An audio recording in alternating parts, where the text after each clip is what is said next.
Мен осы аурумен студент кезімде жалыққан. Адамдар ыңғайсызданасың, тамақ іше алмайсың, кафе ресторанда. Бәрі жағын-жағына қарайды, жұқтырып аламын ба дегенде.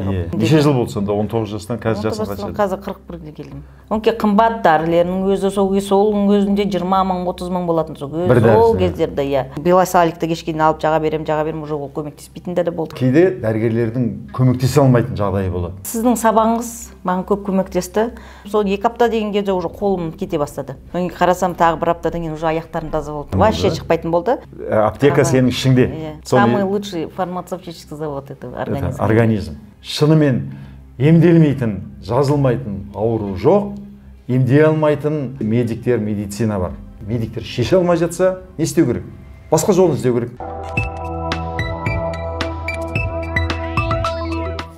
Армысыздар, құрметті Нұрсила каналының көрермендері. Жан мен тән онлайн клиникасының мына адам ағзасын емдеу жайлы циклдарын ары қарай жалғастырамыз. Бүгінгі тақырыбымыз псориаз, экзема деген аурулар жайлы болмақ. 100 рет естігенше 1 рет көрген артық дейді.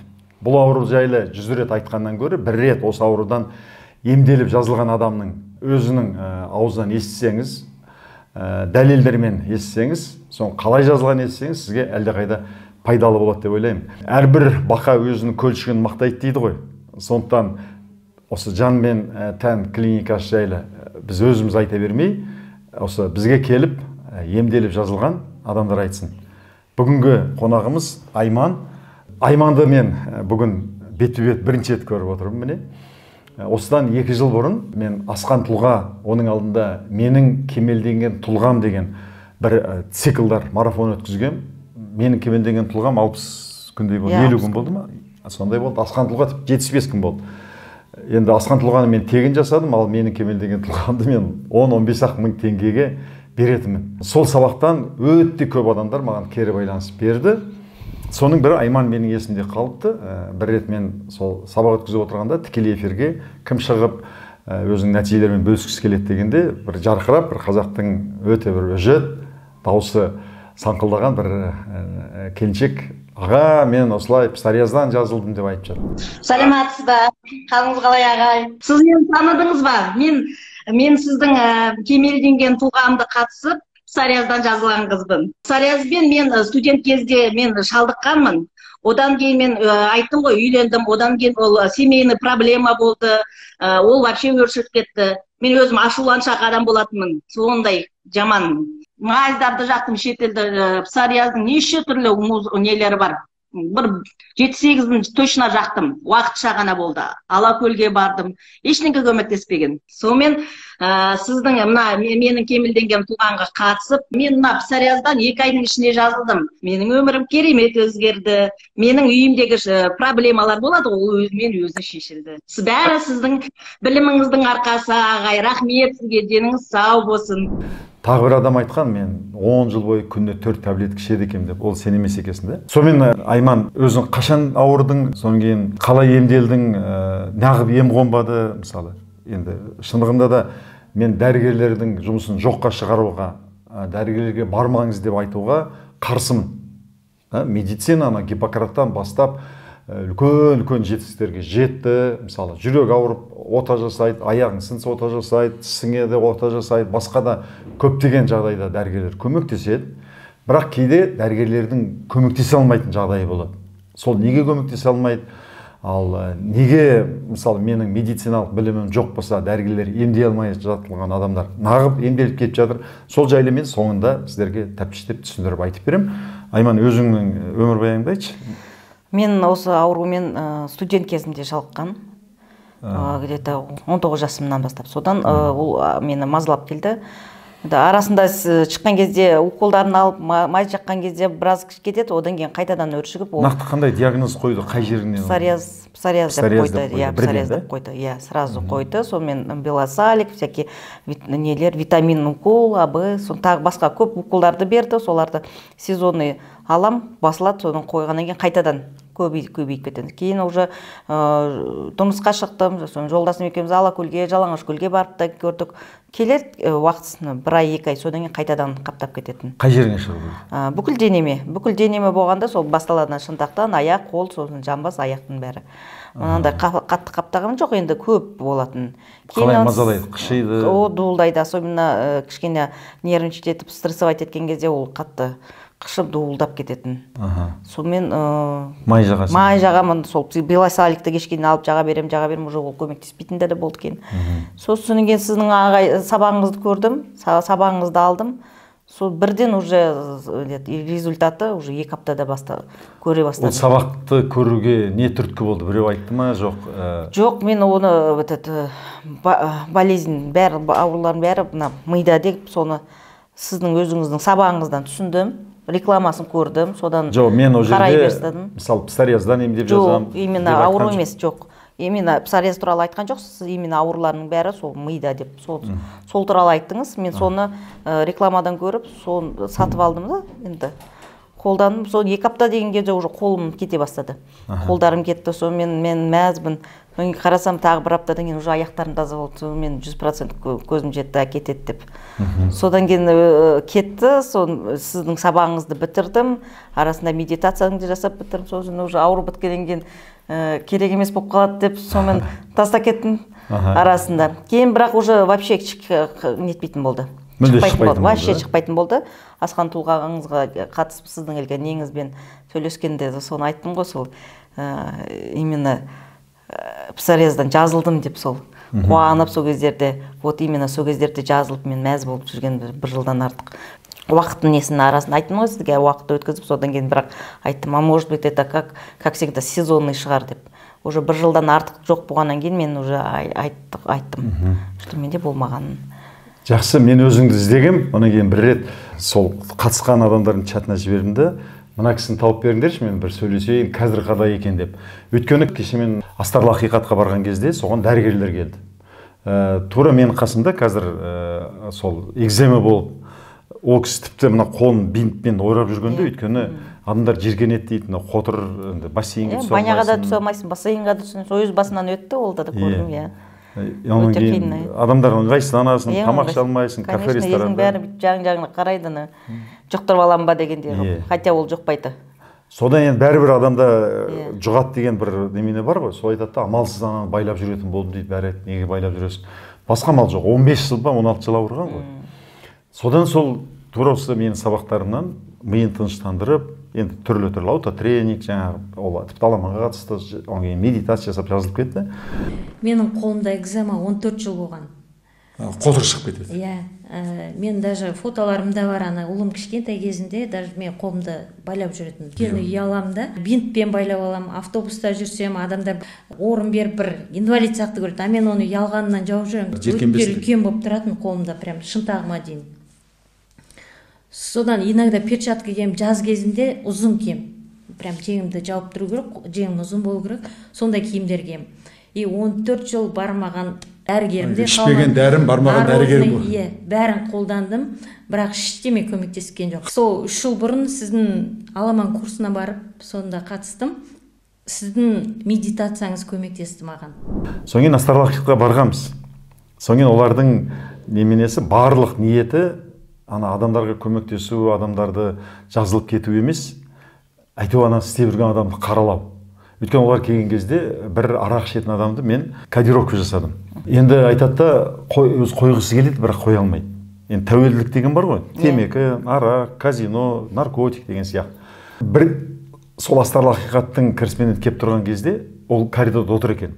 Сол кезде жасай аласыз ба гипноз деді. Мен көрсетейін ба деп едім, көрсетіңізші деді, коридорға шықсам, ана жігіт келіпті. Соны кіргізіп, көзінше мен кодировка жасадым. Қысқа уақытта, бір 10 минуттың ішінде, 15 минуттың ішінде. Енді шындығында ол кодировка емес, бұл тәуелділік. Адамның миында арақ ішсем, сыра ішсем, кішкене жеңілдеймін, осыдан бір рахат алам деген программа жазылып қалған, код. Мен соны алып тастаймын. Мысалы, қайтадан ол үшін ол тек қана гипнокейге кірген кезде. Мысалы, медитация кезінде де, мысалы, сен психологқа барасың ба, дәрі жағасың ба, көлге түсесің ба, укол аласың ба, одан кетпейді. Өйткені ол түп санада жатыр ғой.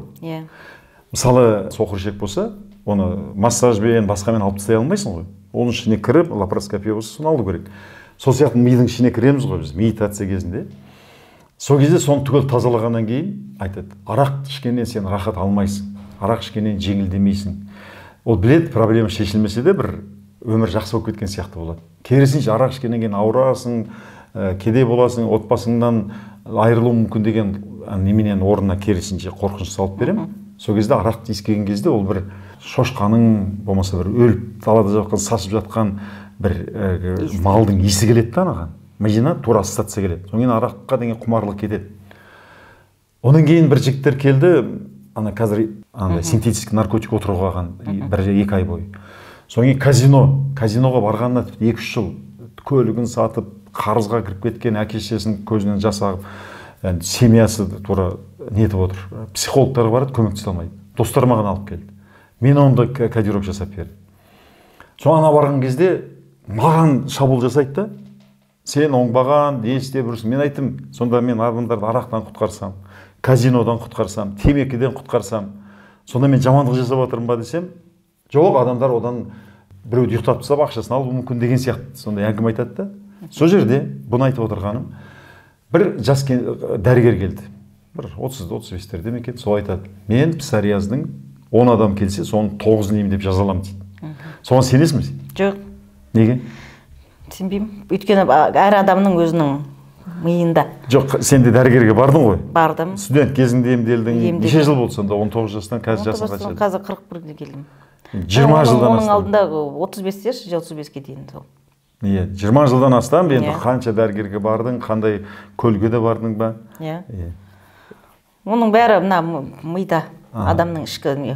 Өйткені факт қой. Иә, өзімнің басымнан, өзімнің көзімнен өткізгеннен кейін мен сеніп отырмын, что адам оны өйтіп емдей алмайды. Жалпы одан кейін псориазбен ауырған адамдарды интернеттен көріп көрдің бе, жоқ басқа таныстар бар ма? Бір адам бір проблемасы болғаннан кейін басқалардан сұрай бастайды ғой. Кім жазылды екен, қай дәрігерге бардың, қандай мазь қолдандың, қандай дәрі іштің деп. Іздендік, иә. Онке қымбат дәрілерінің өзі солың өзінде 20 мың, 30 мың болатын сол кездерде, иә. 2000 қаншаншы жылдары ол 2005-2004 жылдары сондай болған. 2003-те. Және бұл адамды ары қарай еркін жүре алмайсың, өзіңді біртүрлі кем, қор сөзіп тұрасың, анам психологиясына әсер етеді ғой. Әрине өзіңді бір жарты адам секілді полный нете алмайсың ғой, сезіне алмайсың өзіңді. Өзіңді бір ауру адам секілді сезінесің. Мысалы, менде көрермендер көріп отырса, Абай айтады ғой, болмасаң да ұқсап бақ, бір ғалымды көрсеңіз, ондай болмақ қайда деп айтпағылым сүйсеңіз дейді. Вим Хоф деген мұз адамды көргеннен кейін мен бірден айттым. Мен осы кісіден оқимын, үйренемін, мен де сол кісі сияқты боламын деп. Ол кісі қыстың күні 20-30 градуста жалаң аяқ тек қана шортымен ғана марафон жүгіреді. Таудың басына не бір ана жері, ауырмайтын жері жоқ, бәленбай адамды алып барған. Инвалидтерді ана үлкен немене шыңға. Басқалар айтады, мүмкін емес деп. 2 сағат мұздың ішінде отырады. Содан кейін мен сол кісінің курстан оқыдым. Маған да кешке дейін қотыр шығатын. Ана суық тигеннен кейін герпес дейді ғой. Содан кейін аяғымды ыстық суға салам, сөйтіп қане әрең-әрең жазылам, қымталып жүрем, дірілдеп тоңам. Енді біреу айтса мен сенбес едім, мен қарға аунайсың, қыстың күні Алатаудан ағып жатқан суға түсесің дегенде. Соны мен жасадым, оған дәлел мен Инстаграмда толып тұр, оны өтірік жасаймын. Көріп жүрсіңдер ғой? Көріп жүрміз. Содан кейін айтады, жаңағы Садгуру да бір рет тамақ ішеді екен, Вим Хоф та бір рет тамақ ішеді екен. Ол да маған немене болатын менен. Қалай адам бір рет тамақ ішеді? Мүмкін емес деп ойлайтын. Содан кейін мен аутофагияға көштім, таңертең тамақ ішпей, түсіне кешке. Содан кейін бір айдай мен бір рет тамақ ішіп жүрдім. Сондай адам асқазан қуырылады екен, және мен өзім жүгіремін күніне кемінде 10 шақырым. Одан кейін мына сенбі күндері волейбол ойнаймын, жексенбі күні таудың шыңына шығамын. Ешқандай энергиям құрғанын арықтап та кеткен жоқпын. Осы жайлы айтшы, сен не істемекші болдың? Мен сіз айтқандай сол Садгуру бір уақыт тамақ ішеді деп, сонымен менде де сол бір уақыт қана тамақ ішіп, бірақ кешке жақын мен жұмыстан кейін сол жүрдім. Бір айдың ішінде 14 килограммды тастадым ғой. Бірақ қайтадан жинап алдым. Бірақ иә, содан кейін уже күн суытты деп өзімнің қайтадан хайуани миым қайтадан өзім азғырып қайтадан орнына келдім. Бірақ енді ойлап отырмын қайтадан Мен ана стимшак курсында шындығында да ол да таза табиғи нәрселермен. Ең қызығы көк тиын ақша керек жоқ. С деген суықпен. Бара-бара өзің суыққа қалайсың қазір? Суыққа жақсымын, контрастный душ. Осы мына аллергия мен солай жаздым ғой, баняда ыстық сумен, банядан парилкамен ыстық судың оған жақсы. Бір жағынан иммунитетің көтеріледі, миың тынышталды. Енді дәрігерлер неге емдей алмайды дегенде, осы жерге мен айтып кетейін бірден. Екі себебі бар. Бір себебі, осы жерде ана немедегі астарлы ақиқатта дәрігердің өзі мойындады. Біз бір пациентке 15 минут уақыт. Оған диагноз қою керек, толтыру керек қағазын. 15 минут уақытта айтады, біз қалай бір адамның бүкіл ауырын біліп оған кеңес бере аламыз. Бір. Екіншісі, оларда протокол деген нәрсе бар. Құрметті көрермендер. Протокол деген, мына ауруға мынандай ем қолданасың. Мына ауруға мынандай ем қолданасың дейді. Оның сыртына бір егер басқа да бір кеңес беріп, протоколмен, мысалы, заңды медициналық министерствомен бекітілмеген, мысалы, жаңағы суық па, ашығу ма, басқа бір баттары шума, шөп дәрілері шума, соны айтып, соны кейін ауру емделгеннің орнына ауру асқынып кетіп, болмаса, анадан көз жұматын болса, дәрігердің басы кетіп, басымен жауап береді. Сондықтан олар біріншісі уақыттас, екіншісі протоколмен шектелген, сондықтан олар көп неменеге ауруларға көмектесе алмайды. Әсіресе аутоиммундық аурулар, мына псориаз, экзема да соларға жатады. Соның үшінші себебі, адамның ағзасы өте күрделі, бүкіл аурулардың адамның ағзасындағы аурудың себебін және оны қалай емдеудің 5% ғалымдардың мойындауынша әбден жолға қойылып зерттелген. Біздің медицина дәлелді медицина, доказательный медицина дейді. Және аллопативный медицина дейді, ол дәрімен емдейді. Медицин деген дәрі. Мысалы, ағылшынша дәрі беріңіз десе, give me any medicine деп айтасыз. Маған бір дәрі беріп жіберіңізші дейсіз. Дәрімен ғана емдейді. Сондықтан әлі ғылыми дәлелденбеген нәрсені олар басқа бір адамдарға айта алмайды.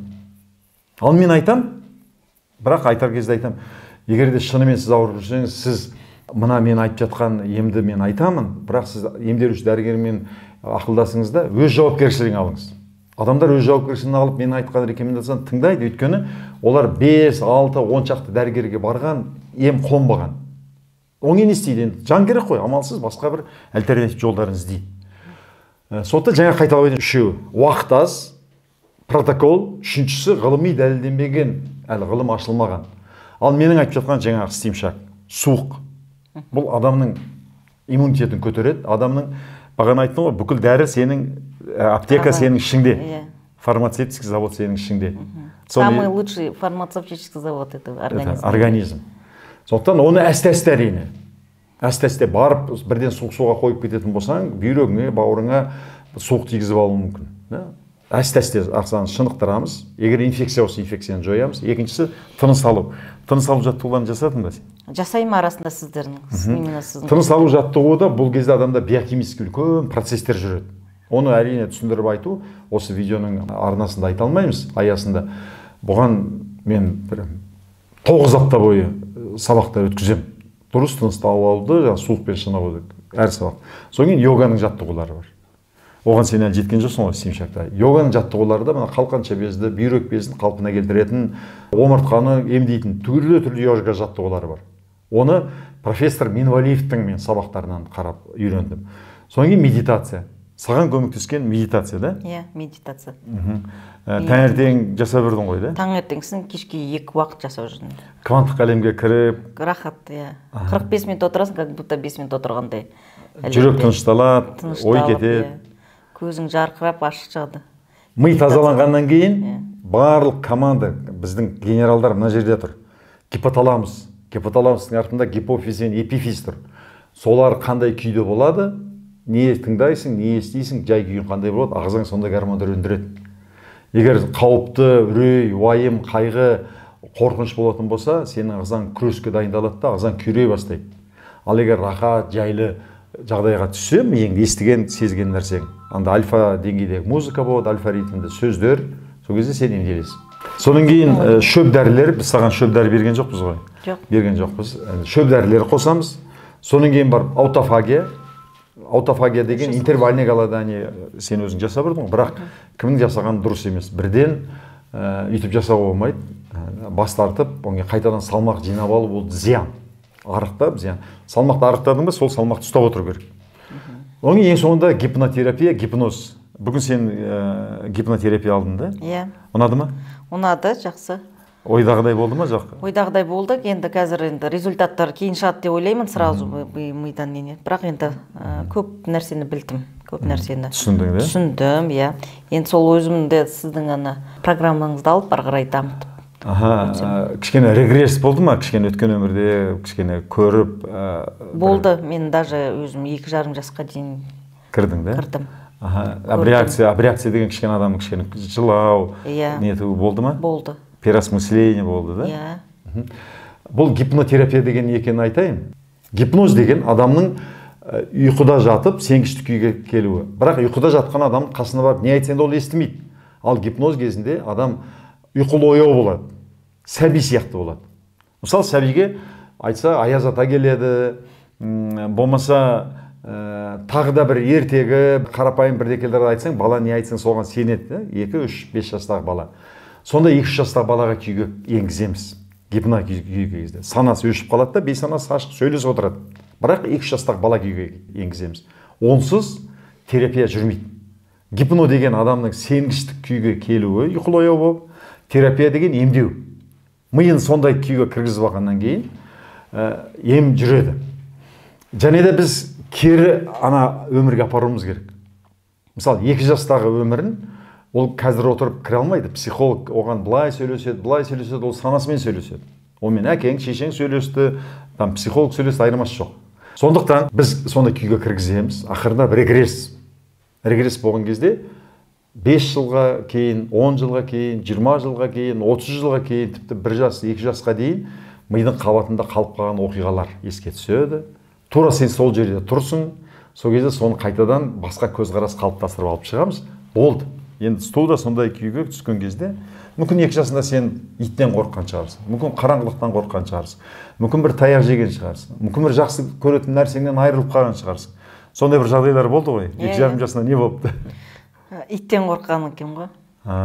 Тура көрдің ғой. Иә, иттің прям артында. Иттің түсін көрдің, қорықтың дірілдеп ойыңмен, да? Қорқып ана өте алмайған. Соны көрдім. Кейін сол итпен қайтын дос болып, соны жіберіп, ойнақтап, секеңдеп, сонымен кетті, жібердім соны. Оны сенің есіңде жоқ қой 2 жарымда, мысалы, былай айтқанда. Білмеймін вообще. Ұмытып қалғансың да? Бірақ естігем, что бізде кішкентай кезде ит болған. Вообще ешкім жолай алмайтын. Қабаған жаман ит болған екен. Естіп отырсыздар ма? Міне, ал психолог, оны психологтың нашарлығынан емес, жай ғана психологта, психотерапияда ондай құрал жоқ, инструмент жоқ, ондай білім жоқ. Сондықтан тек қана гипнотерапевт қана сол 2 жасындағы жағдайға апарады. Ал енді былай, иттен немене қорқасың, ол ит өтіп кетті ғой, ол деп айтсаң болмайды ол. Оны мына бейсана қабылдай алмайды. Мысалы біреу баласынан айырылып қалды, біреу мысалы әкесінен, біреу жақсы әжесінен, біреу тіпті жақсы көретін атынан, ол травма оның бәрі.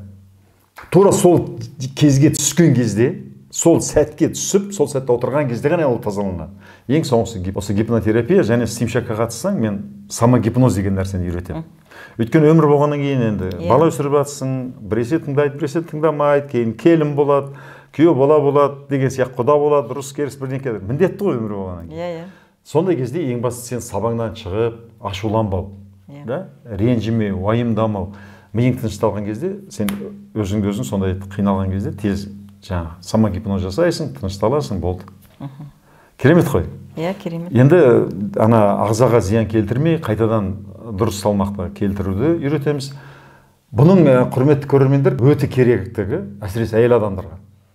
Сіздер психолог болуларыңыз керек. Психо деген жан, лого деген білім. Қазақша айтқанда психолог деген жан білімі. Жан білімін игерген адам деп айтсақ болады. Адамның жаны неден ауырады? Адамның жаны неден қорқады? Адамның жаны неден қасіретке, уайымға кіріп кетеді? Осыны білген, және оны қалай емдеуді білетін адам, ол жан білімінің маманы. Адамның жанын біледі, жанын түсінеді.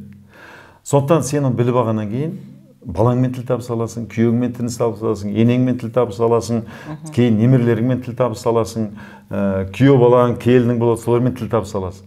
Соларға ашуланбайсың, оларды бір дұрыс жолға қоя аласың. Соның маңыздылығын түсініп отырсың ғой? Конечно, түсініп отырмын, әрине. Сол стимшакқа қатысқаннан кейін сол білімнің бәрін игересің. Және 40 жасқа дейін не өзің дәрігерсің, не болмаса ақымақсың деген бір сондай сөз бар. Сондықтан үйде, мысалы отбасында біреу жаңағы сияқты тағы бір ринка болды, мысалы асқазан ауырды, өті ауырды, тізесі ауырды деген сияқты болса, сол жерде сол білімдердің бәрін біліп шығасың. Содан кейін әрине дәрігерлерге барасың.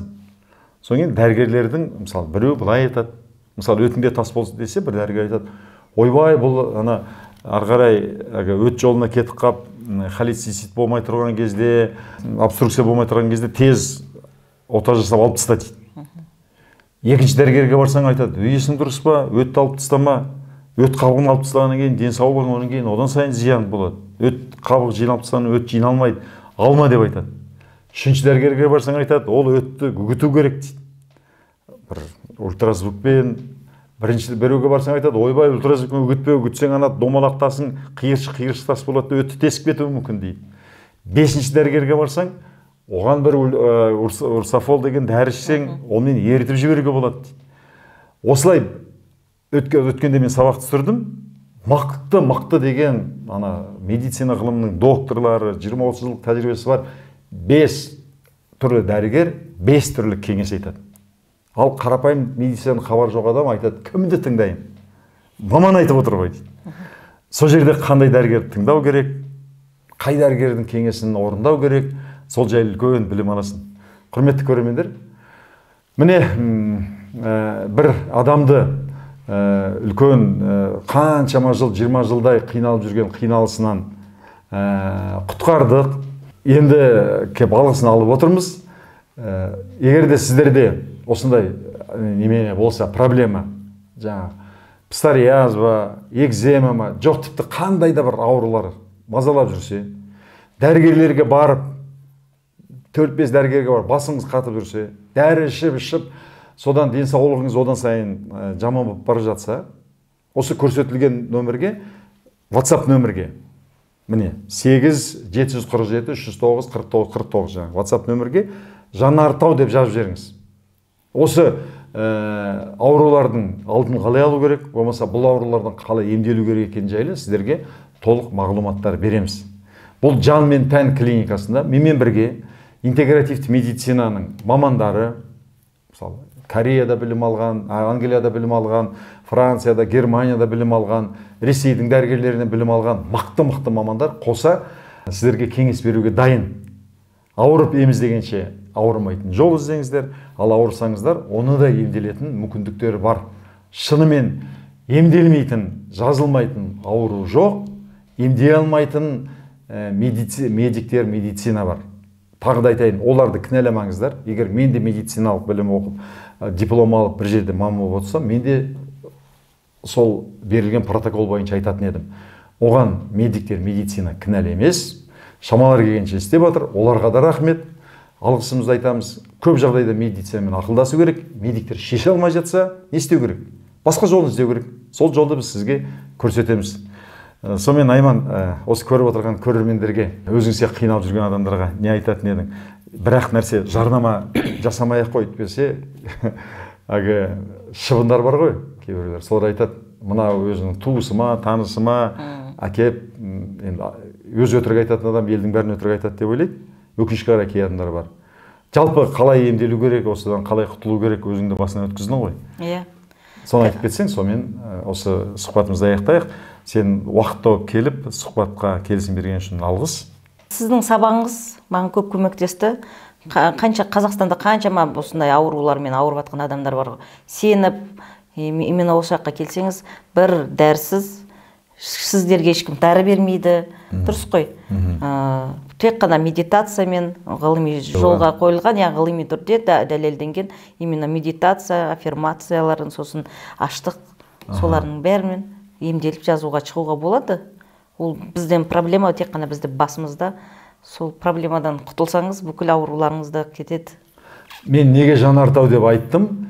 Кез келген адамның ішінде мына жанартау вулкан ғой, жойқын күш жатыр, ол ұйықтап жатыр. Соны оята білу керек. Соны оятудың мен тәсілін таптым. Енді бүкіл қазақстандықтардың ішкі жанартаулар оянып, көздерінен от жанып, кез келген аурудың алдын алып, ауырса жазылып кететіндей ішкі рухын оятса екен деген арманым, соған мұрындық болсам деген екен деп оятатынына сенімдімін.